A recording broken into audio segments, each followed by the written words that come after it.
ವಿಜ್ಞಾನಿಗಳಿಂದ ವಿದ್ಯಾರ್ಥಿಗಳೊಂದಿಗೆ ವಿಜ್ಞಾನ ಸಂವಾದ.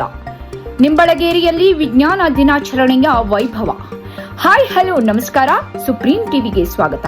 ವಿಜಯನಗರ ಜಿಲ್ಲೆಯ ಕೂಡ್ಲಿಗಿ ತಾಲೂಕಿನ ನಿಂಬಳಗೇರಿ ಸರ್ಕಾರಿ ಪ್ರೌಢಶಾಲೆಯಲ್ಲಿ ರಾಷ್ಟ್ರೀಯ ವಿಜ್ಞಾನ ದಿನಾಚರಣೆಯನ್ನು ಸೋಮವಾರ ವಿಜೃಂಭಣೆಯಿಂದ ಆಚರಿಸಲಾಯಿತು. ಕಾರ್ಯಕ್ರಮದಲ್ಲಿ ಇಸ್ರೋ ಖ್ಯಾತ ವಿಜ್ಞಾನಿ ಡಾಕ್ಟರ್ BHM ಧಾರುಖೇಶ್, ಮಾನವ ಬಾಹ್ಯಾಕಾಶ ಉಡಾವಣೆ ನೌಕೆಯ ವಿಭಾಗ ಅವರು ಭಾಗವಹಿಸಿ ವಿದ್ಯಾರ್ಥಿಗಳೊಂದಿಗೆ ವಿಜ್ಞಾನ ವಿಷಯವಾಗಿ ಸಂವಾದ ನಡೆಸಿದರು. ಗ್ರಾಮದ ನೂರಾರು ವಿದ್ಯಾರ್ಥಿಗಳ ಸಮ್ಮುಖದಲ್ಲಿ ನಡೆದ ಈ ಸಂವಾದದಲ್ಲಿ ವಿದ್ಯಾರ್ಥಿಗಳು ವಿಜ್ಞಾನಕ್ಕೆ ಸಂಬಂಧಿಸಿದಂತೆ ಹಲವಾರು ಪ್ರಶ್ನೆಗಳನ್ನು ಕೇಳಿದರು. ಸುಮಾರು 2 ಗಂಟೆಗಳ ಕಾಲ ನಡೆದ ಕಾರ್ಯಕ್ರಮದಲ್ಲಿ ಧಾರುಖೇಶ್ ಅವರು ಮಕ್ಕಳ ಕುತೂಹಲಕರ ಪ್ರಶ್ನೆಗಳಿಗೆ ಸ್ಪಷ್ಟ ಹಾಗೂ ಪ್ರೇರಣಾದಾಯಕ ಉತ್ತರಗಳನ್ನು ನೀಡಿದರು. ಮಕ್ಕಳಲ್ಲಿರುವ ವಿಜ್ಞಾನಾಸಕ್ತಿ ಮತ್ತು ಚಿಂತನೆಗೆ ಅವರು ಮೆಚ್ಚುಗೆ ವ್ಯಕ್ತಪಡಿಸಿದರು. ಈ ಲೇಸರ್ ಲೈಟ್ ಎಷ್ಟು ಸಣ್ಣದಿರುತ್ತೆ? 50 ಮೈಕ್ರೋಮೀಟರ್ ಡಯಾಮೀಟರ್. ನಿಮ್ಮ ಕೂದಲು ಎಷ್ಟಿರುತ್ತೆ ಅಂದರೆ 70 to 90 ಡಯಾಮೀಟರ್, 90 ಮೈಕ್ರೋಮೀಟರ್ ಡಯಾಮೀಟರ್. ನಮ್ಮ ಕೂದಲಿನ ಅರ್ಧ ಭಾಗ ಅದನ್ನು ಅದ್ರ ಮೇಲೆ ಹಾರಿಸ್ಬೇಕು. ಹಾಕಿದಾಗ ಏನಾಗ್ತಾ ಇತ್ತು, ನೈಕ್ರೋಮ್ ಸುಡ್ತಾ ಇರಲಿಲ್ಲ, ಪ್ಲಾಟಿನಮ್ ಉರಿದೋಗ್ತದೆ. ಪ್ಲಾಟಿನಮ್ ಸಾಫ್ಟ್ ಆದ ವಸ್ತು ಅಲ್ವಾ, ಏನು ಮಾಡ್ಬೇಕು ಈ ಥರ ಯೋಚನೆ ಮಾಡ್ತಾ ಇತ್ತು. ನನಗೆ ಅವಾಗ ಫ್ರೋಸನ್ ಶೋಲ್ಡರ್ ಆಗಿದೆ, ಅಂದರೆ ಕೆಲವೊಮ್ಮೆ ಭುಜ ಏನು ಮಾಡುತ್ತೆ, ಹಿಡ್ಕೊಂಡ್ಬಿಡುತ್ತೆ. ಸೊ ಡಾಕ್ಟ್ರು ಹೇಳ್ತಾರೆ, ನೀವು ತಣ್ಣೀರು ಬಿಸಿನೀರು ಆಲ್ಟರ್ನೇಟ್ಲಿ ಹಾಕ್ಬೇಕಾಗುತ್ತೆ. ಸ್ನಾನ ಮಾಡ್ತಾ ಇರ್ಬೇಕಾದ್ರೆ ನಮ್ಗೆ ಅನ್ಸೋದೇನಂದ್ರೆ ಇಟ್ ಅಕರ್ ಟು ಮೀ, ಆ 50 ಮೈಕ್ರೋಮೀಟರ್ ಇದಲ್ವಾ, ಅದು ಹೆಚ್ಚಿನ ಭಾಗ ನೈಕ್ರೋಮ್ ಮೇಲೆ ಬೀಳಬೇಕು, ಕಡಿಮೆ ಭಾಗ ಪ್ಲಾಟಿನಮ್ ಮೇಲೆ ಬೀಳಬೇಕು. Q = MST. ನಾನು ಸಪ್ಲೈ ಮಾಡೋ ಹೀಟು, ನಾನು ಎಷ್ಟು ಮಾಸನ್ನು ಹೀಟ್ ಮಾಡ್ತೇನೆ ಅದರ ಸ್ಪೆಸಿಫಿಕ್ ಹೀಟ್ ಅದು ಎಷ್ಟಿದೆ, ಎಷ್ಟು ಟೆಂಪರೇಚರಿಗೆ ನಾನು ಏರಿಸಬೇಕು. ಮಾಸ್ ಕಡಿಮೆ ಮಾಡಿದ್ರೆ ಟೆಂಪರೇಚರ್ ಗ್ರೇಡ್ ಜಾಸ್ತಿ ಮಾಡ್ಕೋಬೇಕು ಸರ್. ಸೊ ಅವತ್ತು ಬಂದು ಎಕ್ವಿಪ್ಮೆಂಟ್ ಆನ್ ಮಾಡಿ we did it click, so we could make it. Thank you. ಆ ಫ್ರಾನ್ಸ್ ಕಂಪನಿನವರು ದೇ ಸೆಡ್, ಇಲ್ಲ ನಾವು ಕಂಪನಿ ಮುಚ್ತಾ ಇಲ್ಲ, ನಾವು ಕೊಡಕ್ಕೆ ರೆಡಿ ಇದ್ದೀವಿ. We said thanks. ನಮಗೆ ಗೊತ್ತಲ್ಲ ಹೀಗೆ ಮಾಡ್ಕೊಳ್ಳೋದು ಹೇಗೆ ಅಂತ. For this our team got ISRO team excellence award. That's why it's very close to our type of challenges. ಯಾವುದೇ ಕಂಪ್ನಿಗೆ ಹೋದರೆ ಆ ಕಂಪ್ನಿನಲ್ಲಿ ನಿಮಗೆ ಒಂದು ಯೂನಿಟ್ಗೆ ಹಾಕ್ತಾರೆ, ಅಲ್ಲಿ ಏನೇನೋ ಚಾಲೆಂಜಸ್ ಇರುತ್ತೆ, ಅದನ್ನು ನೀವು ಮಾಡಬೇಕು. ಇದು ನಿಮ್ಮ ಜಾಬ್ ಆಗಿದೆ. ಈಗ ತಾನೇ ಹೇಳಿದ್ರಿ ಶೂದ್ರಗ್ರಹಗಳು ಅಂತ, ಅವು ಹೇಗೆ ಉಂಟಾದವು ಮತ್ತು ಅವುಗಳ ಪದದಲ್ಲಿ ಚಲಿಸುವುದು ಬಿಟ್ಟು ಬೇರೆ ಡೈರೆಕ್ಷನ್ಗೆ ಯಾಕೆ ಹೋಗ್ತಾವೆ ಅಂತ ಕೇಳ್ತೀನಿ ಸರ್. ಓಕೆ. ಕ್ಷುದ್ರಗ್ರಹಗಳು ಐ ಥಿಂಕ್ ಗುರು ಮತ್ತೆ ಶನಿ ಮಧ್ಯದಲ್ಲಿ ಸುತ್ತಾ ಇರೋದು. ಮಂಗಳ ಮತ್ತು ಗುರು, ಓಕೆ, ಅವುಗಳ ಮಧ್ಯೆ ಸುತ್ತಾ ಇರೋದು. ನಾವು ಆಗ್ಲೇ ಮಾತಾಡ್ತಿದ್ವಿ ಸೆರೆಂಡಿಪಿಟಿ. ಯಾಕೆ ಅಲ್ಲೇ ಆಯ್ತು? ಬಹುಶಃ ಅದು ದೊಡ್ಡ ಗ್ರಹ ಆಗಿತ್ತೇನೋ, ಸಂಭವ ತಡ್ಕೊಳಕ್ಕಾಗಿಲ್ಲ, ಅಥವಾ ಇನ್ಯಾವುದೋ ಗ್ರಹ ಬಂದು ಹೊಡೆದಿರಬಹುದು. ಇದರಿಂದ ಕ್ಷುದ್ರ ಗ್ರಹಗಳು ಆಗಿದ್ದಾವೆ. ಅವು ಯಾಕೆ ಅಲ್ಲೇ ಸುತ್ತಾ ಇದ್ದಾವೆ ಅಂದ್ರೆ ಅವುಗಳಿಗೆ ಅಷ್ಟು ವೆಲಾಸಿಟಿ ಇದೆ. ನಾನೊಂದು ಕಲ್ಲು ತೆಗೆದುಕೊಳ್ತೀನಿ, ಕಲ್ಲಿಗೆ ದಾರ ಕಟ್ತೀನಿ, ತಿರುಗಿಸ್ತೀನಿ. ನಾನು ಜೋರಾಗಿ ತಿರುಗಿಸ್ತಾ ಇದ್ರೆ ಅದು ಕಿತ್ಕೊಂಡೇ ಹೋಗುತ್ತೆ. ತಿರುಗಿಸೋ ಸ್ಪೀಡ್ ಕಮ್ಮಿ ಮಾಡಿದ್ರೆ ನನ್ನ ಕೈಗೆ ಬಂದು ಬಡಿಯುತ್ತೆ.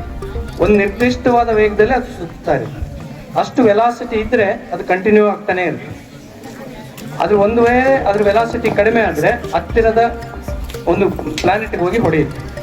ನಮಗೆ ಗೊತ್ತಿಲ್ಲ, ಎಷ್ಟೋ ಕ್ಷುದ್ರಗ್ರಹಗಳು ಈಗಾಗಲೇ ಹೊಡೆದಿರಬಹುದು. ಶನಿಯ ರಿಂಗ್ ಕೂಡ ಅದರ ಅಪಾಯದಿಂದ ಈಡಾಗಿರ್ಬೋದು. ಆದ್ದರಿಂದ ಕ್ಷುದ್ರಗ್ರಹಗಳು ನಮ್ಮ ಸೋಲಾರ್ ಸಿಸ್ಟಮ್ ರೆಡಿ ಆದಾಗ ಅಲ್ಲಿದ್ದಾವೆ, they will continue to be there. ಯಾಕೆ ಅಲ್ಲೇ? ಒಳ್ಳೆ ಪ್ರಶ್ನೆ, ಬಹುಶಃ ಉತ್ತರ ಹೇಳಕ್ಕಾಗಲ್ಲ. ಇದು ಎಂಟ್ರೋಪಿ ಅಂತ, ಡಿಸಾರ್ಡರ್ನೆಸ್. ಎಲ್ಲದೂ ವ್ಯವಸ್ಥಿತವಾಗಿ ಇಲ್ಲ. ನಾವಷ್ಟೇ ಅಲ್ಲ, ನೇಚರ್ ಕೂಡ ಇಟ್ ಈಸ್ ನಾಟ್ ಪರ್ಫೆಕ್ಟ್. ಹಂಗಾಗಿ ಇಟ್ ಈಸ್ ದೇ.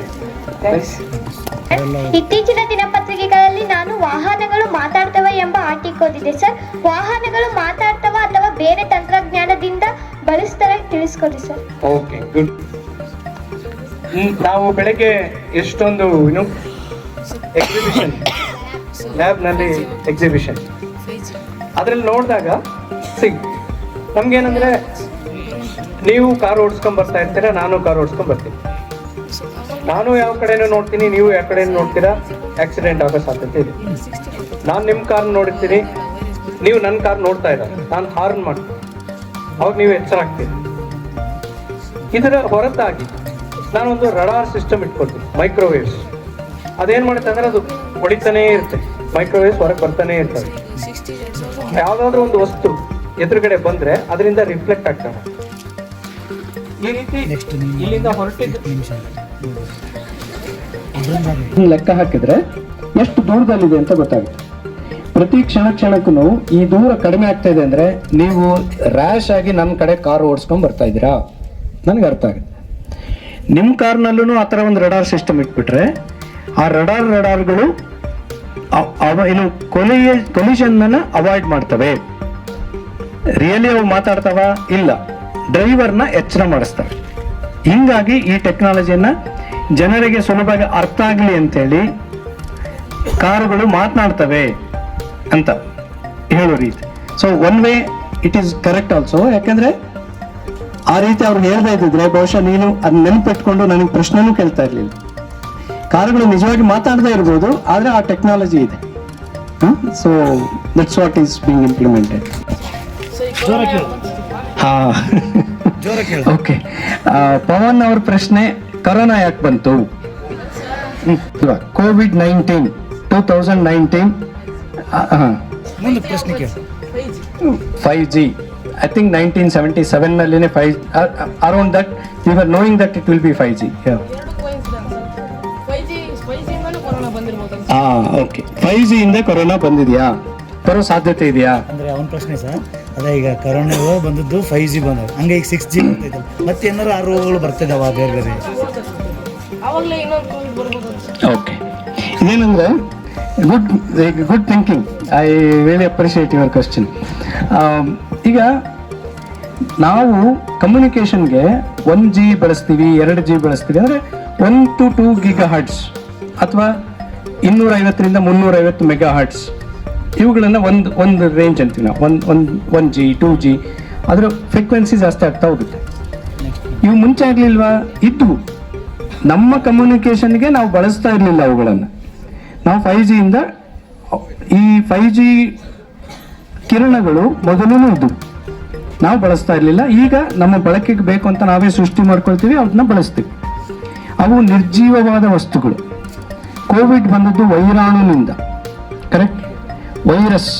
ವೈರಸ್ನಿಂದ. ವೈರಸ್ಗಳ ಮೇಲೆ ಇವುಗಳ ಎಫೆಕ್ಟ್ ಏನು? That we don't know. It's A coincidence. ನಮ್ಮ ದೇಶದಲ್ಲಿ 5G ಬಳಸಿದ ಟೈಮು, ಕೋವಿಡ್ ಬಂದ time they matched. Otherwise 5G ಬಳಸೋದ್ರಿಂದ ಕೋವಿಡ್ ಬಂತಂತಾಗ್ಲಿ, ಮುಂದೆ 6G ಬಂದಾಗ ಇನ್ಯಾವುದೋ ಬರುತ್ತೆ ಅಂತಾಗ್ಲಿ ನಾವು ತಳಕು ಹಾಕ್ಬೇಕಾಗೋದಿಲ್ಲ. ಇದು ಕಾಸ್ ಎಫೆಕ್ಟ್ ಅನ್ನ ಅರ್ಥ ಮಾಡ್ಕೋಬೇಕು. ಇದರಿಂದ ಇದು ಬರುತ್ತೆ ಅಂತ ಗೊತ್ತಾಗೋದು ವಿಜ್ಞಾನ. That's a good thinking. Yes, ನನ್ನ ಕ್ವಶನ್, ಸೈಬರ್ ಅಟ್ಯಾಕ್ಗಳು ನಡೀತಿದಾವಲ್ಲ ಸರ್ ದೇಶದಾದ್ಯಂತ, ಈಗ ಅದನ್ನೇ ತಡೆಗಟ್ಟೋ ಪ್ರಯತ್ನ ಮಾಡ್ತಿದ್ದೀವಿ ಸರ್, ಯಾಕೆ ಫುಲ್ ಸ್ಟಾಪ್ ಆಗ್ತಿಲ್ಲ ಅಂತ? ಓಕೆ, ಸಿಂಪಲ್ ಆನ್ಸರ್ ಏನಂದ್ರೆ ಕಳ್ಳರು ಪೊಲೀಸರಿಗಿಂತ ಜಾಣರು. ಅದರಿಂದ ನಾವು ಎಷ್ಟೇ ಪ್ರೊಟೆಕ್ಟ್ ಮಾಡದಿದ್ರು ಎಲ್ಲೋ ಒಂದ್ ಕಡೆ ಅವ್ರಿಗೆ ಸುಳ್ಳು ಬಿಟ್ಕೊಟ್ಬಿಡ್ತೀವಿ. ನಮಗೆ ಗೌರ್ಮೆಂಟಿಂದ ಎಲ್ಲ ಹೇಳ್ತಾರೆ OTPಗಳು ಶೇರ್ ಮಾಡಬೇಡಿ, ಪಬ್ಲಿಕ್ ಡೊಮೈನ್ನಲ್ಲಿ ಬ್ರೌಸ್ ಮಾಡಬೇಡಿ ಅಂತೆಲ್ಲ. ನಮಗೇನೋ ಅರ್ಜೆನ್ಸಿ ಇರುತ್ತೆ, ಮಾಡಿಬಿಡ್ತೀವಿ, ಆಫ್ ಮಾಡಿರಲ್ಲ, ಅದನ್ನು ಗಮನಿಸ್ತಾ ಇರ್ತಾರೆ, ಅದು ದಾರಿ ಆಗುತ್ತೆ. ರೈಟ್? ಸೊ ಅಷ್ಟು ಒಳ್ಳೆ ಚಿತ್ರದುರ್ಗದ ಕೋಟೆನಲ್ಲೂ ಒಂದು ಕಿಂಡಿ ಇತ್ತಲ್ವಾ? ಸೊ ಅದನ್ನ ಬಳಸಿದ್ರು ಜನ, ಹಂಗೆ ಬಳಸ್ತಾರೆ ಅಷ್ಟೆ. ರೈಟ್? ನನ್ನ ಹೆಸರು ದೀನಯ್ಯ. ನಾನು 9ನೇ ತರಗತಿ 7ನೇ ವಿಭಾಗದಲ್ಲಿ ಓದುತ್ತಿದ್ದೇನೆ. ನನ್ನ ಪ್ರಶ್ನೆ ಬಂದಿದ್ದು, ಉಪಗ್ರಹಗಳನ್ನು ಉಡಾವಣೆ ಮಾಡ್ತಾರೆ ಸರ್, ಅದರಿಂದ ಏನು ಪ್ರಯೋಜನ, ಏನು ಉಪಯೋಗ? ಓಕೆ, ಉಪಗ್ರಹಗಳನ್ನ ಉಡಾವಣೆ ಮಾಡೋದ್ರಿಂದ ಏನು ಉಪಯೋಗ? ಆಗ್ಲೇ ನಾವು ಮಾತಾಡಿದ್ವಿ, ಟವರ್ಗಳ ಬದಲಾಗಿ ಕಮ್ಯುನಿಕೇಶನ್ ಬೇಕು, ರಿಮೋಟ್ ಸೆನ್ಸಿಂಗ್.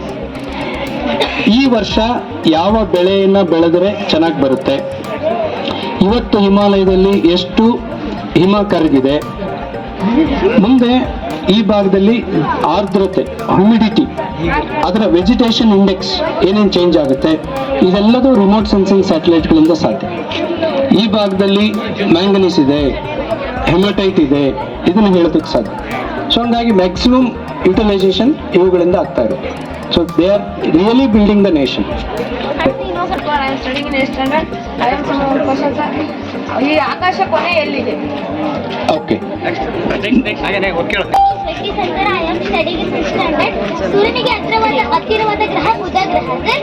ಬುಧ ಗ್ರಹದಲ್ಲಿ ತುಂಬಾ ಉಷ್ಣಾಂಶತೆ ಇದೆ ಸರ್. ಶುಕ್ರ ಗ್ರಹಕ್ಕೆ ಬುಧ ಗ್ರಹಕ್ಕಿಂತ ಹೆಚ್ಚು ಉಷ್ಣಾಂಶತೆ ಇದೆ ಸರ್. ಸರ್ ನನ್ನ ಹೆಸರು ಮುನ ಸರ್. ನಾನು 6ನೇ ತರಗತಿಯಲ್ಲಿ ಸರ್. ಭೂಮಿ ಮೇಲೆ ಮನುಷ್ಯರು ಹುಟ್ಟಕ್ಕಿಂತ ಮುಂಚೆ ಟೈಟನ್ಸ್ ಭೂಮಿನ ಆಳ್ತಿದ್ರು ನಿಜನ ಸರ್? ಓಕೆ ಮೇ ಬಿ ಆಕಾಶಕ್ಕೆ ಕೊನೆ ಇದೆಯಾ, ಎಲ್ಲಿದೆ? So answer is no, there is no end. ಈ ವಿಶ್ವ ಎಷ್ಟು ದೊಡ್ಡದಿದೆ? ಒಂದು ವೇಳೆ ನಾವು ಬೆಳಕಿನ ವೇಗದಲ್ಲಿ ಸೆಕೆಂಡ್ಗೆ 3 ಲಕ್ಷ ಕಿಲೋಮೀಟರ್ ವೇಗದಲ್ಲಿ ಹೋದ್ರೂ ನಾವು ವಿಶ್ವದ ಅಂಚನ್ನು ಮುಟ್ಟೋದಕ್ಕೆ ಸಾಧ್ಯನೇ ಇಲ್ಲ.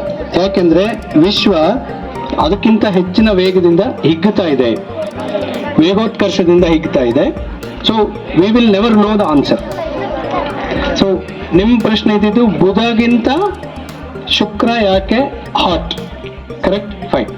ಸೊ ನಾವು green what is that green house effect ಅಂತ ಕೇಳಿದ್ವಿ. ಕಾರ್ಬನ್ ಡೈಆಕ್ಸೈಡ್ ಜಾಸ್ತಿ ಆಗೋದ್ರಿಂದ ಸೂರ್ಯನಿಂದ ಬರುವಂಥ ಬಿಸಿಲು ವಾಪಸ್ ಹೋಗದೇನೆ ಇಲ್ಲೇ ಪ್ರತಿಫಲನ ಆಗುತ್ತೆ. ಸೊ ಈ ವೀನಸ್ನಲ್ಲಿ ದಟ್ಟವಾದ ಸಲ್ಫ್ಯೂರಿಕ್ ಆಸಿಡ್ನ ಹೊಗೆ ಇದೆ. ಆ ಹೊಗೆ ಏನು ಮಾಡುತ್ತೆ ಅಂದರೆ ಸೂರ್ಯನಿಂದ ಬರುವ ಎಲ್ಲದನ್ನು ಅಲ್ಲೇ ಇಟ್ಕೊಳ್ಳುತ್ತೆ. ಹಾಗಾಗಿ ಅದು ದೂರ ಹತ್ರ ಇಟ್ ಡಸಂಟ್ ಮ್ಯಾಟರ್. ಯಾಕಂದ್ರೆ ಮಧ್ಯದಲ್ಲಿ ಏನೂ ಇಲ್ಲ, ಆದ್ರಿಂದ ಸೂರ್ಯನಿಂದ ಹೊರಟಂತ ಶಾಖ ನಾವು ನೆಪ್ಚೂನ್ವರೆಗೂ ಅಷ್ಟೇ ಬರುತ್ತೆ. ನಾವು ಬಳಸ್ಕೊಳ್ಳೋ ರೀತಿ ಬದಲಾಗಬಹುದು, ಬಟ್ ಅದನ್ನ ನಾನು ಹೆಂಗೆ ಪರ್ಸೀವ್ ಮಾಡ್ತೀನಿ ಅನ್ನೋದು ಇಟ್ ವೇರೀಸ್ ಫಾರ್ ವೀನಸ್. ಆಗ್ಬೋದಾ? ರೈಟ್. ಭೂಮಿ ಮೇಲೆ ಟೈಟನ್ಸ್ ಮುಂಚೆ ಇದ್ರ? ಸೊ ಉತ್ತರ, ವಿಜ್ಞಾನದ ಉತ್ತರ no, they are not there. ಈಗ 4 ವರ್ಷದ ಹಿಂದೆ ಸೂರ್ಯ ಹುಟ್ಟಿದ, ಸುಮಾರು 400 ಕೋಟಿ ವರ್ಷದ ಹಿಂದೆ ಸಿಕ್ಸ್ ಸ್ಟ್ಯಾಂಡರ್ಡ್. ಇತ್ತೀಚಿನ ದಿನಪತ್ರಿಕೆಗಳಲ್ಲಿ ನಾನು ವಾಹನಗಳು ಮಾತಾಡ್ತವೆ ಎಂಬ ಆರ್ಟಿಕಲ್ ಓದಿದೆ ಸರ್. ವಾಹನಗಳು ಮಾತಾಡ್ತವ ಅಥವಾ ಬೇರೆ ತಂತ್ರಜ್ಞಾನದಿಂದ ಬಳಸ್ತಾರೆ, ತಿಳಿಸ್ಕೊಡಿ ಸರ್. Okay, good. ಸೊ ನಾವು ಬೆಳಗ್ಗೆ ಎಷ್ಟೊಂದು ಎಕ್ಸಿಬಿಷನ್, ಲ್ಯಾಬ್ನಲ್ಲಿ ಎಕ್ಸಿಬಿಷನ್, ಅದ್ರಲ್ಲಿ ನೋಡಿದಾಗ ನಮ್ಗೇನಂದ್ರೆ ನೀವು ಕಾರ್ ಓಡಿಸ್ಕೊಂಡ್ ಬರ್ತಾ ಇರ್ತೀರಾ, ನಾನು ಕಾರ್ ಓಡಿಸ್ಕೊಂಡ್ ಬರ್ತೀನಿ. ನಾನು ಯಾವ ಕಡೆನೂ ನೋಡ್ತೀನಿ, ನೀವು ಯಾವ ಕಡೆ ನೋಡ್ತೀರಾ, ಆಕ್ಸಿಡೆಂಟ್ ಆಗೋ ಸಾಧ್ಯತೆ ಇದೆ. ನಾನು ನಿಮ್ಮ ಕಾರ್ ನೋಡ್ತೀನಿ, ನೀವು ನನ್ನ ಕಾರ್ ನೋಡ್ತಾ ಇದ್ದಾರೆ, ನಾನು ಹಾರ್ನ್ ಮಾಡ್ತೀನಿ, ಅವಾಗ ನೀವು ಎಚ್ಚರ ಆಗ್ತೀರಿ. ಇದರ ಹೊರತಾಗಿ ನಾನೊಂದು ರಡಾರ್ ಸಿಸ್ಟಮ್ ಇಟ್ಕೊಳ್ತೀನಿ, ಮೈಕ್ರೋವೇವ್ಸ್. ಅದೇನ್ ಮಾಡುತ್ತೆ ಅಂದ್ರೆ ಅದು ಹೊಡಿತಾನೇ ಇರುತ್ತೆ, ಮೈಕ್ರೋವೇವ್ಸ್ ಹೊರಗೆ ಬರ್ತಾನೆ ಇರ್ತವೆ. ಯಾವ್ದಾದ್ರು ಒಂದು ವಸ್ತು ಎದುರುಗಡೆ ಬಂದ್ರೆ ಅದರಿಂದ ರಿಫ್ಲೆಕ್ಟ್ ಆಗ್ತದೆ. ಈ ರೀತಿ ಇಲ್ಲಿಂದ ಹೊರಟಿದ್ದು ಮೈಕ್ರೋವೇವ್ ಎಷ್ಟೊತ್ತಿಗೆ ಅದು ವಾಪಸ್ ಬಂತು ಅನ್ನೋದನ್ನ ಲೆಕ್ಕ ಹಾಕಿದ್ರೆ ಎಷ್ಟು ದೂರದಲ್ಲಿದೆ ಅಂತ ಗೊತ್ತಾಗುತ್ತೆ. ಪ್ರತಿ ಕ್ಷಣಕ್ಕೂ ಈ ದೂರ ಕಡಿಮೆ ಆಗ್ತಾ ಇದೆ ಅಂದ್ರೆ ನೀವು ರ್ಯಾಶ್ ಆಗಿ ನನ್ನ ಕಡೆ ಕಾರ್ ಓಡಿಸ್ಕೊಂಡ್ ಬರ್ತಾ ಇದ್ದೀರಾ, ನನಗೆ ಅರ್ಥ ಆಗಿದೆ. ನಿಮ್ಮ ಕಾರ್ನಲ್ಲೂ ಆ ಥರ ಒಂದು ರಡಾರ್ ಸಿಸ್ಟಮ್ ಇಟ್ಬಿಟ್ರೆ ಆ ರಡಾರ್ಗಳು ಏನು ಕೊಲಿಷನ್ ಅವಾಯ್ಡ್ ಮಾಡ್ತವೆ. ರಿಯಲಿ ಅವು ಮಾತಾಡ್ತಾವ? ಇಲ್ಲ, ಡ್ರೈವರ್ನ ಎಚ್ಚರ ಮಾಡಿಸ್ತವೆ. ಹಿಂಗಾಗಿ ಈ ಟೆಕ್ನಾಲಜಿಯನ್ನ ಜನರಿಗೆ ಸುಲಭವಾಗಿ ಅರ್ಥ ಆಗಲಿ ಅಂತೇಳಿ ಕಾರುಗಳು ಮಾತನಾಡ್ತವೆ ಅಂತ ಹೇಳೋ ರೀತಿ. So one way it is correct also. ಯಾಕಂದ್ರೆ ಆ ರೀತಿ ಅವ್ರು ಹೇಳ್ತಾ ಇದ್ದಿದ್ರೆ ಬಹುಶಃ ನೀನು ಅದ್ ನೆನಪಿಟ್ಕೊಂಡು ನನಗೆ ಪ್ರಶ್ನೆನೂ ಕೇಳ್ತಾ ಇರ್ಲಿಲ್ಲ. ಕಾರುಗಳು ನಿಜವಾಗಿ ಮಾತಾಡದೇ ಇರ್ಬೋದು, ಆದ್ರೆ ಆ ಟೆಕ್ನಾಲಜಿ ಇದೆ. So that's what is being implemented.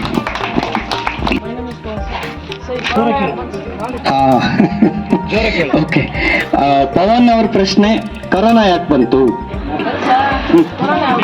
ಯಾವಾಗ ಯಾವಾಗ ಅಂತ ಗೊತ್ತಲ್ವಾ? COVID-19 2019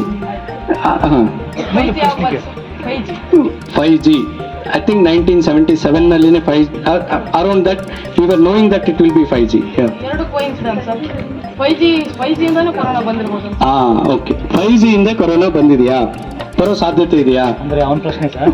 ಅದೇ ಈಗ ಕರೋನಾ ಬಂದದ್ದು 5G ಬಂದಾಗ, ಹಂಗೆ ಈಗ 6G ಬಂದಿದ್ದು, ಮತ್ತೆ ಏನಾರ ಆ ರೋಗಗಳು ಬರ್ತಿದ್ದಾವ? 2030 ಬರ್ತದೆ, ಅವಾಗಲೇ ಇನ್ನೊಂದು ಕೋವಿಡ್ ಬರ್ಬೋದು ಅಂತ. ಓಕೆ, ಇದೇನಂದ್ರೆ good thinking. I really appreciate your question. ಈಗ ನಾವು ಕಮ್ಯುನಿಕೇಷನ್ಗೆ 1G ಬಳಸ್ತೀವಿ, 2G ಬಳಸ್ತೀವಿ ಅಂದರೆ 1 to 2 GHz ಅಥವಾ 250 to 350 MHz ಇವುಗಳನ್ನು ಒಂದು ರೇಂಜ್ ಅಂತೀವಿ ನಾವು. 1G 2G ಅದರ ಫ್ರೀಕ್ವೆನ್ಸಿ ಜಾಸ್ತಿ ಆಗ್ತಾ ಹೋಗುತ್ತೆ. ಇವು ಮುಂಚೆ ಇರಲಿಲ್ವಾ? ಇದ್ವು. ನಮ್ಮ ಕಮ್ಯುನಿಕೇಷನ್ಗೆ ನಾವು ಬಳಸ್ತಾ ಇರಲಿಲ್ಲ ಅವುಗಳನ್ನು. ನಾವು 5Gಯಿಂದ ಈ 5G ಕಿರಣಗಳು ಮೊದಲೂ ಇದ್ದವು, ನಾವು ಬಳಸ್ತಾ ಇರಲಿಲ್ಲ. ಈಗ ನಮ್ಮ ಬಳಕೆಗೆ ಬೇಕು ಅಂತ ನಾವೇ ಸೃಷ್ಟಿ ಮಾಡ್ಕೊಳ್ತೀವಿ, ಅದನ್ನ ಬಳಸ್ತೀವಿ. ಅವು ನಿರ್ಜೀವವಾದ ವಸ್ತುಗಳು. ಕೋವಿಡ್ ಬಂದದ್ದು ವೈರಾಣುನಿಂದ, ಕರೆಕ್ಟ್? ವೈರಸ್ನಿಂದ. ವೈರಸ್ಗಳ ಮೇಲೆ ಇವುಗಳ ಎಫೆಕ್ಟ್ ಏನು? That we don't know. It's A coincidence. ನಮ್ಮ ದೇಶದಲ್ಲಿ 5G ಬಳಸಿದ ಟೈಮು, ಕೋವಿಡ್ ಬಂದ ಟೈಮು ದೇ ಮ್ಯಾಚ್ಡ್.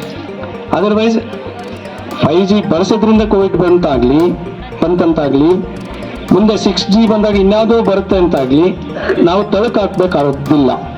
ಇದು ಕಾಸ್ ಎಫೆಕ್ಟ್ ಅನ್ನು ಅರ್ಥ ಮಾಡ್ಕೋಬೇಕು. ಇದರಿಂದ ಇದು ಬರುತ್ತೆ ಅಂತ ಗೊತ್ತಾಗೋದು ವಿಜ್ಞಾನ. That's a good thinking. Yes. ಈ ಸಂದರ್ಭದಲ್ಲಿ ಕೂಡ್ಲಿಗಿ ಕ್ಷೇತ್ರ ಶಿಕ್ಷಣಾಧಿಕಾರಿ ಮೈಲೇಶ್ ಬೇವೂರ್ ಮಾತನಾಡಿ, ಸರ್ಕಾರಿ ಶಾಲೆಗಳಲ್ಲಿ ವಿಜ್ಞಾನ ದಿನಾಚರಣೆ ಆಚರಿಸುವುದು ವಿದ್ಯಾರ್ಥಿಗಳ ಪ್ರತಿಭೆ ಬೆಳೆಯಲು ಸಹಾಯಕವಾಗುತ್ತದೆ. ಮಕ್ಕಳು ವಿಜ್ಞಾನವನ್ನು ಅಳವಡಿಸಿಕೊಂಡು ಮುಂದಿನ ದಿನಗಳಲ್ಲಿ ದೇಶ ಹಾಗೂ ಸಮಾಜಕ್ಕೆ ಉತ್ತಮ ಕೊಡುಗೆ ನೀಡಬೇಕು ಎಂದು ತಿಳಿಸಿದರು. ಎಕ್ಸಾಮ್ ಬರಿಬೇಕಾದಂದ್ರೆ ನೋಡಿ, ನಿಮ್ಮ SSLC ಎಕ್ಸಾಮಿನೇಷನ್ಗೆ ನಾವು ಇಷ್ಟೆಲ್ಲ ಪ್ರಯತ್ನ ಮಾಡ್ತಾ ಇದ್ದೀವಿ. ನಿಮ್ಮನ್ನು ಮಲಗಕ್ಕೆ ಬಿಡ್ತಾ ಇಲ್ಲ. ಯಾವುದು ಸಿನಿಮಾ ನೋಡ್ಲಿಕ್ಕೆ ಅವಕಾಶ ಮಾಡಿಕೊಡ್ತಿಲ್ಲ, ಹೊರಗಡೆ ಹೋಗ್ಲಿಕ್ಕೆ ಅವಕಾಶ ಮಾಡಿಕೊಡ್ತಿಲ್ಲ. ಬಟ್ ಇವೆಲ್ಲ ನಾವು ಮಾಡಿದ್ವಿ. ನಿಮಗೆ ಗೊತ್ತಿರಲಿ, ನಾವು ನಾಳೆ SSLC ಎಕ್ಸಾಮ್ ಬರೆಯಕ್ಕೆ ಹೋಗ್ತೀವಿ ಅಂದ್ರೆ ಅದ್ರ ಹಿಂದಿನ ದಿನ ನಾವು ಸಿನಿಮಾ ನೋಡಿದವರು. ಹೌದು, ನಿಜ. ಏನು ಸರ್, ಯಾವ ಫಿಲಿಮ್ ಅಂತ ಗೊತ್ತಿಲ್ಲ, ನೆನಪಿಲ್ಲ, ಒಟ್ಟು ಹೋಗಿದ್ವಿ. ಅಂದರೆ ಅಷ್ಟು ಓದ್ತಾ ಇದ್ವಿ ಅಂತ. ಒಂದೇ ರೂಮ್ ಒಳಗಡೆ ಕುತ್ಕೊಂಡು ಓದ್ತಾ ಇದ್ವಿ ನಾವು, ದ್ವಾರಕೇಶ್ವರ್. ನಮ್ದೊಂದು ಟೀಮ್ ಇತ್ತು, ಒಂದೇ ರೂಮ್ನಲ್ಲಿ ಕುತ್ಕೊಂಡು ಓದ್ತಾ ಇದ್ವಿ. ಆದ್ರೆ ಎಲ್ಲರೂ ಸೇರಿ ಜಾಸ್ತಿ ಬೈತಿದ್ದದ್ದು ದ್ವಾರಕೇಶ್ವರ್.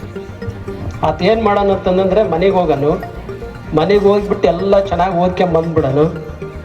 ನಾವು ಸಾಯಂಕಾಲ ಕುತ್ಕೊಂಡು ಓದೋ ಟೈಮ್ ಕರೆಕ್ಟಾಗಿ ಬಂದ್ಬಿಟ್ಟು ಮಾತಾಡೋಕ್ಕೆ ಶುರು ಮಾಡೋನು. ಅದಕ್ಕೆ ನಾವೆಲ್ಲ ಬೈಯಕ್ಕೆ ಸ್ಟಾರ್ಟ್ ಮಾಡ್ತಾಯಿದ್ವಿ. ಎಲ್ಲ ಓದ್ಕೊಂಬಂದ್ಬಿಟ್ಟಿದೆ ನಾವು ನಾಳೆ, ಈಗ ನಮ್ಮ ಜೊತೆ ಕೂತ್ಕೊಂಡು ಇದು ಮಾಡ್ತೇನೆ. ಸೊ ತುಂಬ ಒಳ್ಳೆಯ, ಮೊದಲಿಂದನೂ ವಿದ್ಯಾರ್ಥಿ ದಶೆಯಿಂದನೇ ಸಾಕಷ್ಟು ಈ ಸೈನ್ಸ್ ಬಗ್ಗೆ ಸಾಕಷ್ಟು ಆಸಕ್ತಿ ಇರ್ತಕ್ಕಂಥದ್ದು. ನಿಮಗೆಲ್ಲ ಗೊತ್ತಿದೆ, ಇವತ್ತು ನ್ಯಾಷನಲ್ ಸೈನ್ಸ್ ಡೇ ಆಚರಣೆ ಮಾಡ್ತಾ ಇದ್ದೀರಿ. ಯಾಕೆ ಮಾಡ್ತಾ ಇದ್ದೀರಿ ಅಂತಕ್ಕಂಥದ್ದು ನಿಮಗೆಲ್ಲ ಬಹುಶಃ ಗೊತ್ತಿದೆ. ಸರ್ CV ರಾಮನ್ ರವ್ರ ಬಗ್ಗೆ ನಾನೊಂದು ಮಾತು ಹೇಳಬೇಕು. ಬಹುತೇಕ CV ರಾಮನ್ ಯಾವಾಗ ಹುಟ್ಟಿದ್ರೋ ಅವತ್ತು ಈ ದೇಶಕ್ಕೆ ನಮಗೆ ನೊಬೆಲ್ ಅವಾರ್ಡ್ ಸಿಕ್ತು ಅಂತ ಹೇಳಿ. ಸೈನ್ಸಿಗೆ ಸಂಬಂಧಪಟ್ಟಂಥ ನೊಬೆಲ್ ಅವಾರ್ಡು ನಮಗೆ ಸಿಕ್ಕಿದ್ದು. ರಾಮನ್ ಎಫೆಕ್ಟ್ ಇವತ್ತಿಗೂ ಕೂಡ ದೊಡ್ಡ ಹೆಸರನ್ನು ಮಾಡಿರ್ತಕ್ಕಂಥದ್ದು, ನಿಮ್ಗೆ ಇದೆಲ್ಲ ಗೊತ್ತಿದೆ. ಹಾಗಾಗಿ ಅವರ ಜನ್ಮ ದಿನಾಚರಣೆಯ ನೆನಪಿಗೋಸ್ಕರ ನಾವು ಇವತ್ತು ರಾಷ್ಟ್ರೀಯ ವಿಜ್ಞಾನ ದಿನಾಚರಣೆಯನ್ನು ಆಚರಣೆ ಮಾಡ್ತೀವಿ. ಮಾಡಬೇಕಾದಂದ್ರೆ ಬಹುತೇಕ ಅಂಶಗಳನ್ನ ಎರಡು ಪದಗಳ ಆಧಾರದ ಮೇಲೆ ಮಾತಾಡ್ತಿದ್ರು. ನೀವು ಗಮನಿಸಿದ್ರಿಲ್ಲ, ನನಗೆ ಗೊತ್ತಿಲ್ಲ, ಬಟ್ ನಾನು ಗಮನಿಸಿದ್ದು ಅಲ್ಲಿ ಹೆಸರು ಮಾಡಬಹುದು ಅಂತೇಳಿ. ಇದು ನಾನು ಹೇಳಿದ್ದಲ್ಲ, ಸರ್ CV ರಾಮನ್ ರವರು ಹೇಳಿದ್ದು. ಆ ಎರಡು ಪದಗಳ ಬಳಕೆಯನ್ನು ಬಹುತೇಕ ಯಥೇಚ್ಛವಾಗಿ ಮಾಡಿದರು ದ್ವಾರಕೇಶ್ ಅವರು. ಹಾಗಾಗಿ ಅವರು ಇವತ್ತು ಈ ದೇಶದಲ್ಲಿ ಒಳ್ಳೆಯ ಸೈಂಟಿಸ್ಟ್ ಆಗಿ ಹೊರಹೊಮ್ತಾ ಇದ್ದಾರೆ. ಅದು ತುಂಬ ಖುಷಿ ಕೊಡೋಂಥ ವಿಷಯ. ನಮ್ಮ ಭಾಗದವರು, ನಮ್ಮವರೇ, ನಮ್ಮೂರಿನವರೇ ಇಷ್ಟು ದೊಡ್ಡ ಹೆಸರನ್ನು ಈ ಸ್ಪೇಸ್ ರಿಸರ್ಚಲ್ಲಿ ಸಾಕಷ್ಟು ಕೆಲಸ ಮಾಡ್ತಕ್ಕಂಥದ್ದನ್ನು ಗಮನಿಸಿದ್ರೆ ಭಾಳಷ್ಟು ಹೆಮ್ಮೆ ಪಡ್ತದೆ ಅಂತ. ನಮಗೆ ಸೈನ್ಸ್ನಲ್ಲಿ ಭಾಳಷ್ಟು ಆಸಕ್ತಿ ಬರಬೇಕು ಅಂತ. ಯಾವಾಗ ವಿಜ್ಞಾನದಲ್ಲಿ ಕುತೂಹಲಗಳು ಜಾಸ್ತಿ ಆಗ್ತದೋ, ಪರಿಶ್ರಮಗಳು ಜಾಸ್ತಿ ಆಗ್ತದೋ, ಆಟೋಮೆಟಿಕ್ ಆಗಿ ಈ ದೇಶಕ್ಕೆ ನಿಮ್ಗೆ ಏನಾದರೂ ಒಂದು ಕೊಡುಗೆಯನ್ನು ಕೊಡಲಿಕ್ಕೆ ಸಾಧ್ಯ ಆಗುತ್ತೆ. ನಿಮಗೆ ಈ ಜಿರಾಫೆಯನ್ನು ನೋಡಿದಿರಲ್ಲ, ಜಿರಾಫೆ ಅದು ಸ್ಪೂನು ಫೋರ್ಕನ್ನು ಎರಡು ಒಟ್ಟಿಗೆ ಇಟ್ಕೊಂಡು ಹುಟ್ಟಿದೆ ಅದು. ಅದಕ್ಕೆ ಸ್ಪೆಷಲ್ ಆಗಿ ಫೋರ್ಕ್ ನಾವು ಕೊಡೋಂಥ ಅವಶ್ಯಕತೆ ಇಲ್ಲ. ತುಂಬ ಉದ್ದವಾಗಿರ್ತಕ್ಕಂಥ ಎಲೆಯನ್ನು ಅದು ತನ್ನ ನಾಲಿಗೆಯಿಂದನೇ ಚೆನ್ನಾಗಿ ತಿನ್ನಬಲ್ದು ಅಂತ. ಈವನ್ ಮುಳ್ಳಿದ್ರೂ ಕೂಡ ನಿಗೋದು ಹೆಂಗೆ ಅಂತ ಹೇಳಿದ್ರೆ ಅದಕ್ಕಿರ್ತಕ್ಕಂಥದ್ದು ಸುಮಾರು 45 ಸೆಂಟಿಮೀಟರ್ ಉದ್ದದ ನಾಲ್ಗೆ ಇದೆ ಅಂತ. ಸೊ ಇದು ಕುತೂಹಲ ಅಂತ. ನೀವು ಕೆಲವ್ರು ಕೇಳ್ಬೋದು, ರೇಡಿಯೇಷನ್ನು ನಾವು ಒಂದು ಬಾಳೆಹಣ್ಣು ಪ್ರತಿ ರಾತ್ರಿ ಒಂದು ಬಾಳೆಹಣ್ಣು ತಿಂತೀವಿ ಅಂತ ಇಟ್ಕೊಂಡು, ಒಂದು ಬಾಳೆಹಣ್ಣಲ್ಲಿ ನಮಗೆ ಪೊಟ್ಯಾಷಿಯಂ 40 ಅಂತ ಬರ್ತದೆ, ಅಂದರೆ ರೇಡಿಯೇಷನ್ ಜಾಸ್ತಿ ಉಂಟಾಗ್ತಾ ಇರ್ತದೆ ಅಂತ. ಅಂದರೆ ನೀವೆಲ್ಲ ಸೂಪರ್ ಮ್ಯಾನ್ ಆಗಿಬಿಡ್ಬೋದು ಅಂತ. ಪ್ರತಿನಿತ್ಯನೂ ರೇಡಿಯೇಷನ್ ನಾವು ತಗೊಳ್ತಾ ಇರೋದ್ರಿಂದ ಆಗ್ಬೋದಲ್ಲ ಹಾಗಾದ್ರೆ. ಸೊ ಈ ಥರ ಸಾಕಷ್ಟು ಕುತೂಹಲಗಳನ್ನು ಉಂಟಾಗ್ತಕ್ಕಂಥ ಎಷ್ಟೋ ಪ್ರಶ್ನೆಗಳು ನಮಗೆ ಬರ್ತದೆ ಅಂತ. ಅದನ್ನು ನೀವು ನೋಡ್ಬೋದು ಅಂತ. ನಮ್ಮ ಮೆದುಳು ಒಳಗಡೆ 20 ವ್ಯಾಟ್ಸ್ ಎಲೆಕ್ಟ್ರಿಸಿಟಿ ಪ್ರೊಡ್ಯೂಸ್ ಆಗ್ತಾ ಇರ್ತದೆ. ಸೊ ಇಂಥವುಗಳು ನಮಗೆ ಏನೋ ಒಂದಷ್ಟು ಒಳ್ಳೆಯ ಸಂದೇಶಗಳನ್ನು ಕೊಡ್ತದೆ, ಕುತೂಹಲಗಳನ್ನು ಉಂಟಾಗ್ತದೆ. ಆ ಕುತೂಹಲಗಳನ್ನು ನೋಡ್ತಕ್ಕಂತಹ ನಮಗೆ ಆ ಡೈಮೆನ್ಷನ್ಸ್ಗಳು ಚೇಂಜ್ ಆಗ್ತಾ ಹೋಗ್ತಾ ಇರ್ತದೆ. ಸೊ ಈ ನಿಟ್ಟಿನೊಳಗಡೆ ನಮ್ಮ ಸಂಶೋಧನೆಗಳು ಪ್ರಾರಂಭ ಆಗ್ತದೆ ಅಂತ. ಪರಿಶ್ರಮ ಪಡ್ರಿ, ಖಂಡಿತವಾಗ್ಲೂ ನೀವು ಒಳ್ಳೆಯ ಸಾಧನೆ ಮಾಡ್ತೀರಿ. ಈ ಶಾಲೆಯಲ್ಲಿ ಒಳ್ಳೆಯ ಶಿಕ್ಷಕರಿದ್ದಾರೆ, ಒಳ್ಳೆಯ ಎನ್ವಿರಾನ್ಮೆಂಟ್ ಕ್ರಿಯೇಟ್ ಆಗಿದೆ, ಒಳ್ಳೆಯ ಕುತೂಹಲದಿಂದ ನೀವೆಲ್ಲ ಇದ್ದೀರಿ, ಪರಿಶ್ರಮ ಪಡ್ತಾ ಇದ್ದೀರಿ. ನಿಮಗೆ ಖಂಡಿತವಾಗ್ಲೂ ಯಶಸ್ಸು ಸಿಗ್ತದೆ ಅಂತೇಳಿ ನಾನು ಈ ಸಂದರ್ಭದಲ್ಲಿ ಹೇಳ್ತಾ ಈ ಬೇಗ ಮುಗಿಸ್ರಿ ಅಂತ. ಕಾರ್ಯಕ್ರಮದ ಅಂಗವಾಗಿ ವಿದ್ಯಾರ್ಥಿಗಳು ವಿಜ್ಞಾನ ವಸ್ತು ಪ್ರದರ್ಶನವನ್ನು ಆಯೋಜಿಸಿದ್ದು, ಉಪಸ್ಥಿತರಿದ್ದ ಅತಿಥಿಗಳು ಪ್ರದರ್ಶನವನ್ನು ವೀಕ್ಷಿಸಿ ಪ್ರಶಂಸಿಸಿದರು. ಮಕ್ಕಳು ಮಾಡಿದಂತ ಸುಮಾರು 50ಕ್ಕೂ ಹೆಚ್ಚು ಪ್ರಾತ್ಯಕ್ಷಿಕೆಗಳನ್ನು ನೋಡಿ ಸುಮಾರು ಒಂದು 2 ತಾಸು ಮಕ್ಕಳ ಜೊತೆ ಸಂವಾದ ಮಾಡಿ ಬಹಳ ಖುಷಿಯಾಗಿದೆ. ಇದೊಂದು ಅತ್ಯುತ್ತಮವಾದ ಬೆಂಬಲ ಇರುವಂತ ಶಾಲೆ, ಒಂದು ಮಾದರಿಯಾದ ಸಮಾಜ, ಒಂದು ಮಾದರಿಯಾದ ಶಿಕ್ಷಣ ವ್ಯವಸ್ಥೆ, ಮತ್ತೆ ಕಾಳಜಿ ವಹಿಸ್ತಕ್ಕಂಥ ಮುಖ್ಯಸ್ಥರು ಇವರೆಲ್ಲ ಇರೋದ್ರಿಂದ ಹೇಗೆ ಸಮಾಜವನ್ನು ಕಟ್ಬಹುದು ಅನ್ನೋದಕ್ಕೆ ಇದೊಂದು ಖಂಡಿತವಾಗಿ ಒಂದು ಒಳ್ಳೆ ಉದಾಹರಣೆ. ಮಕ್ಕಳು ಕೂಡ ತುಂಬಾ ಚೆನ್ನಾಗಿ ಎಂಜಾಯ್ ಮಾಡಿದ್ರು. ಒಂದೇನಂದ್ರೆ ಕೆಲವೊಮ್ಮೆ ಮೈಕ್ ಬರ್ತಾ ಇರ್ಲಿಲ್ಲ ಅವ್ರ ಹತ್ರ. ಅವ್ರ ಪ್ರಶ್ನೆ ನನಗೆ ಓರೆಲ್ಲ ಕೇಳೋರು. ಇಡೀ ಕ್ಲಾಸ್ ಸುಮಾರು 300-400 ಜನ ಇದ್ರು. ಎಷ್ಟು ಪೆನ್ ಡ್ರಾಪ್ ಸೈಲೆನ್ಸ್ ಇತ್ತು ಅಂದ್ರೆ ಅವ್ರು ಏನ್ ಕೇಳ್ತಾ ಇರೋದು ಇವ್ರು ಕುತೂಹಲ ಇರ್ತಾ ಇದೆ. ಆಮೇಲೆ ನೀವು ಆಗ್ಲೇ ಹಿಂಗ್ ಹೇಳಿದ್ರಿ, ಅದಕ್ಕೆ ಇನ್ನೊಂದು ಉಪ ಪ್ರಶ್ನೆಗಳು ಬಂದ. ಅದು ಏನನ್ನು ತೋರಿಸುತ್ತೆ ಅಂದ್ರೆ ಕುತೂಹಲ ಮತ್ತೆ ಪರಿಶ್ರಮ.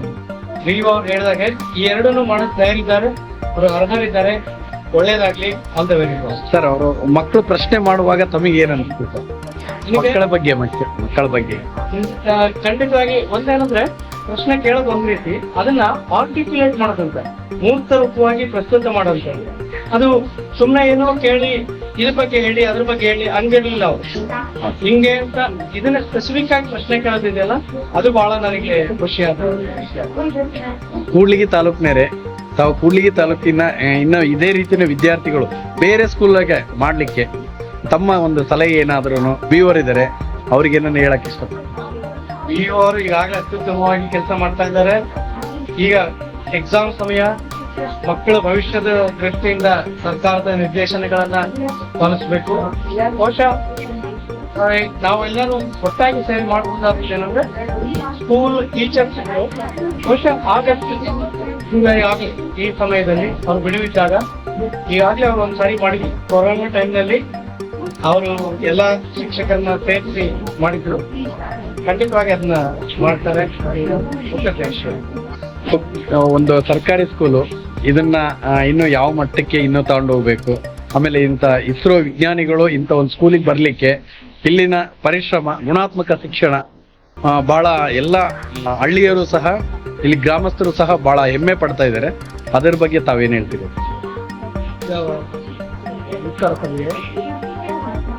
ಇವತ್ತಿನ ಕಾರ್ಯಕ್ರಮ ಬಹುತೇಕ ನೀವು ನೋಡಿದ್ದೀರಿ. ಇವತ್ತು ಈ ದೇಶದ ಒಬ್ಬ ಹೆಮ್ಮೆಯ ವಿಜ್ಞಾನಿಯನ್ನು ಕರ್ಸಿ ನಾವು ಹಿಂದೆ ಏನ್ ಗೊತ್ತಾಗ್ತಿದೆ ಅಂದ್ರೆ ಈ ಶಾಲೆಯಲ್ಲಿ ಮಕ್ಕಳು ಮತ್ತು ವಿದ್ಯಾರ್ಥಿಗಳು ತುಂಬಾ ಸಕ್ರಿಯವಾಗಿ ತೊಡಗಿಸ್ಕೊಳ್ತಾರೆ. ಸರ್ಕಾರಿ ಶಾಲೆಯಲ್ಲಿ ಗುಣಾತ್ಮಕತೆ ಬರಬೇಕು, ಕ್ವಾಲಿಟಿ ನಾವು ಎನ್ಶೂರ್ ಮಾಡಬೇಕು ಅಂತ ಉದ್ದೇಶ ಇಲ್ಲ. ಈ ಶಾಲೆಯನ್ನ ನೋಡಿದ್ರೆ ಬಹುತೇಕ ನಮಗೆ ಗೊತ್ತಾಗ್ತಿದೆ ಸರ್ಕಾರಿ ಶಾಲೆಯಲ್ಲಿ ಕ್ವಾಲಿಟಿ ಎಷ್ಟು ಚೆನ್ನಾಗಿದೆ ಅಂತ ಹೇಳಿ. ಈ ಶಾಲೆಗೆ ಗೋವಿಂದಗೌಡ ಪ್ರಶಸ್ತಿ ಇದೆ, ಸುಮಾರು ಪ್ರಶಸ್ತಿಗಳಿದೆ. ಒಂದು ಶಾಲೆ ಚೆನ್ನಾಗಿ ನಡಿಬೇಕು ಅಂತಂದ್ರೆ ಅಲ್ಲಿ ಮಕ್ಕಳು ಮತ್ತು ಶಿಕ್ಷಕರೊಂದಿಗೆ ಸಮುದಾಯದ ಸಕ್ರಿಯವಾಗಿರ್ತಕ್ಕಂಥ ಭಾಗವಹಿಸುವುದು ಬಹಳ ಮುಖ್ಯ. ನಿಂಬಳಗೆರೆ ಗ್ರಾಮಸ್ಥರು ಈ ಶಾಲೆಯನ್ನು ತುಂಬಾ ಚೆನ್ನಾಗಿ ಕಟ್ಟಿದ್ದಾರೆ. ಅವರ ಸದಾ ಬೆಂಬಲದಿಂದಾಗಿ ಈ ಶಾಲೆ ಇಷ್ಟು ಚೆನ್ನಾಗಿ ನಡೀತಾ ಇದೆ. ಕೂಡ್ಲಿಗಿ ತಾಲೂಕಿಗೆ ಸಂಬಂಧಪಟ್ಟಂತೆ 27 ಸರ್ಕಾರಿ ಶಾಲೆಗಳಿವೆ. ಅದರಲ್ಲಿ ಎಲ್ಲಾ ಶಾಲೆಗಳಲ್ಲಿ ತುಂಬಾ ಚೆನ್ನಾಗಿ ಕೆಲಸ ನಡೆದಿದೆ. ಬಹುತೇಕ ಎಲ್ಲಾ ಶಾಲೆಗಳಲ್ಲಿ ಇವಾಗ ಮಧ್ಯಾಹ್ನ ಕೂಡ ನಮ್ಮ ಮಾನ್ಯ ವಿಜ್ಞಾನಿಗಳು ನಮ್ಮ ಹಳ್ಳಿಯ ಸರ್ಕಾರಿ ಪ್ರೌಢಶಾಲೆಗೆ ಹೋಗ್ತಾ ಇದ್ದಾರೆ. ಸೊ ಅಲ್ಲಿನ ಮಕ್ಕಳ ಜೊತೆಲೂ ಕೂಡ ಸಂವಾದ ಮಾಡ್ತಾ ಇದ್ದಾರೆ. ಈ ತರ ಇಡೀ ಕೂಡ್ಲಿಗಿ ತಾಲೂಕಿಗೆ ಸಂಬಂಧಪಟ್ಟಂತ ಬಹುತೇಕ ಸರ್ಕಾರಿ ಶಾಲೆಗಳಲ್ಲಿ ಅವರನ್ನು ಕರೆಸಿ ವಿಜ್ಞಾನದ ಬಗ್ಗೆ ಅರಿವನ್ನು ಮೂಡಿಸ್ತಕ್ಕಂಥ ಕೆಲಸವನ್ನ ನಾವು ಖಂಡಿತ ಮಾಡ್ತೀವಿ. ಸೊ ಅವರು ಕೂಡ ನಮ್ಗೆ ನಮ್ಮ ಭಾಗದವ್ರೆ, ನಮ್ಮ ಊರಿನವರು, ಜೊತೆಗೆ ನಮ್ಗೆ ಸ್ನೇಹಿತರು ಆಗಿರೋದ್ರಿಂದ ಅವರನ್ನು ರಾಷ್ಟ್ರೀಯ ವಿಜ್ಞಾನ ದಿನಾಚರಣೆ ಹಾಗೂ ಎಟಿಎಲ್ ಕಮ್ಯುನಿಟಿ ಡೇ ಅಂಗವಾಗಿ ನಡೆದ ಈ ಕಾರ್ಯಕ್ರಮದಲ್ಲಿ ಎಸ್ಡಿಎಂಸಿ ಅಧ್ಯಕ್ಷ ಎನ್ಜಿ ಚನ್ನಬಸವನಗೌಡ ಅಧ್ಯಕ್ಷತೆ ವಹಿಸಿದ್ರು. ಮುಖ್ಯ ಅತಿಥಿಗಳಾಗಿ ಶಾಲೆಯ ಮುಖ್ಯ ಗುರು G Fakirappa, Davanagere science foundation ನಿರ್ದೇಶಕ ಎಂ ಗುರುಸಿದ್ದಸ್ವಾಮಿ, ಜೆಎಂಸಿ ಟ್ರಸ್ಟ್ ಹಾಗೂ ಸ್ವಾಮಿ ವಿವೇಕಾನಂದ ಟ್ರಸ್ಟ್ನ ಸದಸ್ಯರು ಸೇರಿದಂತೆ ಅನೇಕ ಗಣ್ಯರು, ಶಿಕ್ಷಕರು ಮತ್ತು ಎಸ್ಟಿಎಂಸಿ ಸದಸ್ಯರು ಭಾಗವಹಿಸಿದ್ರು.